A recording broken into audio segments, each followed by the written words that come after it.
কোণে ছিল একটি ছোট্ট মন্দির, যেখানে মা ফাতেমা প্রতিদিন প্রার্থনা করতেন।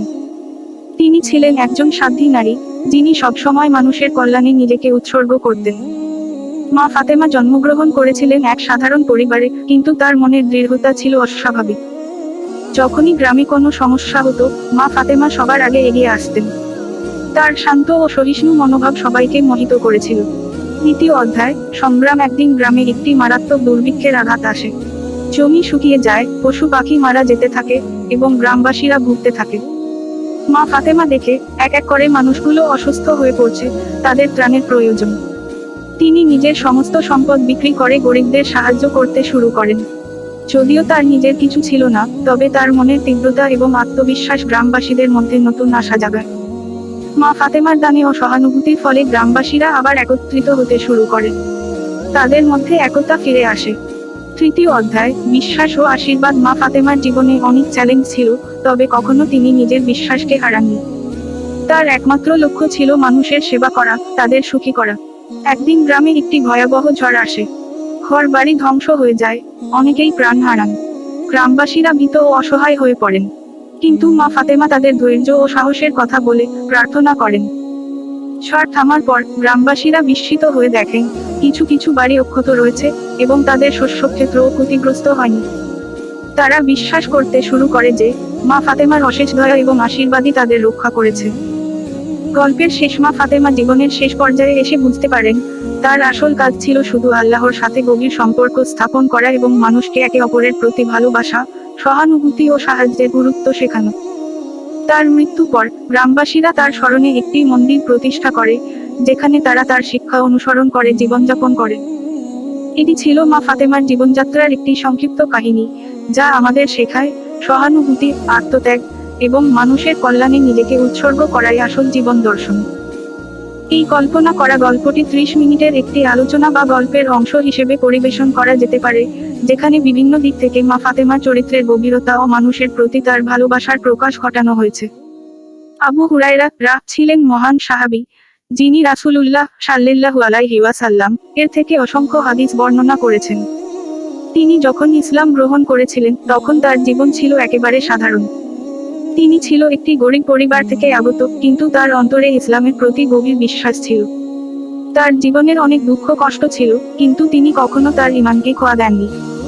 দুঃখ কষ্টের সময় আবু হুরায়রা একসময় অনেক অভাব অনটনের মধ্যে ছিলেন। তিনি একদিন রাসূলুল্লাহ সাল্লাল্লাহু আলাইহি ওয়াসাল্লাম এর কাছে এসে বললেন, হে আল্লাহর রাসূল, আমি খুব ক্ষুধার্ত, আমার জন্য কিছু খাবারের ব্যবস্থা করুন। রাসূলুল্লাহ সাল্লাল্লাহু আলাইহি ওয়াসাল্লাম তখন তার দিকে তাকিয়ে বললেন, আবু হুরায়রা, তুমি যদি আল্লাহর পথে নিজের দায়িত্ব পালন করতে থাকো, তবে আল্লাহ তোমাকে কখনো অভুক্ত রাখবে না। আবু হুরায়রা তখন খুব অসহায় মনে তার বাড়ি ফিরে গিয়েছিলেন। কিন্তু আল্লাহর রহমতে তিনি কিছুদিন পর একটি সাধারণ খাবার পেয়েছিলেন, যা তাকে বেশ কিছুদিন ধরে খেতে হয়েছিল। হাদিস সংগ্রহের সংগ্রাম। একদিন আবু হুরায়রা একদল সাহাবীর সাথে রাসূল সাল্লাল্লাহু আলাইহি ওয়াসাল্লাম এর কাছ থেকে হাদিস শিখতে বসেছিলেন। তিনি জানতেন যে ইসলামিক বিধান ও শিক্ষা সম্পর্কে জানতে হবে এবং অন্যদেরও শেখাতে হবে। তবে তার শারীরিক অবস্থা খুব খারাপ ছিল, তবুও তিনি কখনোই শিক্ষার প্রতি তার আগ্রহ কমিয়ে দেননি। দিনের পর দিন তিনি হাদিস শোনার জন্য রাসূলুল্লাহ সাল্লাল্লাহু আলাইহি ওয়াসাল্লাম এর কাছ থেকে শিখতেন, এবং তারপর সেগুলো নিজের জীবনে প্রয়োগ করতেন এবং অন্যদের শেখাতেন। ঈমানের পরীক্ষা। একবার আবু হুরায়রা একজন লোকের কাছে একটি জিনিস বিক্রি করতে গিয়েছিলেন, কিন্তু লোকটি তাকে প্রতারিত করে এবং দাম কম দিতে চেষ্টা করেছিল। আবু হুরায়রা তখন সেই লোকের সামনে ইসলামের নীতি ও সততার কথা বললেন, এবং বললেন, তুমি যা করছো তা ইসলামের সঠিক পথ নয়। আল্লাহ তাআলা আমাদের সততা ও ন্যায়পরায়ণতা শেখান। এমনকি কঠিন পরিস্থিতিতেও আবু হুরায়রা ইসলামিক নীতির প্রতি একদম অবিচল ছিলেন এবং তিনি কখনো কোনো পরিস্থিতিতে তার ঈমানকে ছাড় দেননি। শিক্ষা। এই গল্প থেকে আমরা দুটি মূল শিক্ষা নিতে পারি। এক, আল্লাহর উপর আস্থা রাখুন, যতই কঠিন পরিস্থিতি হোক, আল্লাহর উপর আস্থা রাখা খুব গুরুত্বপূর্ণ। যে কোনো দুঃখ কষ্টের সময় আল্লাহর সাহায্য নিশ্চয়ই আসবে। 2, ইসলামের শিক্ষা গ্রহণ ও প্রচার করুন। হাদিস শোনা, শেখা এবং তা জীবনে প্রয়োগ করা আমাদের সকলের দায়িত্ব।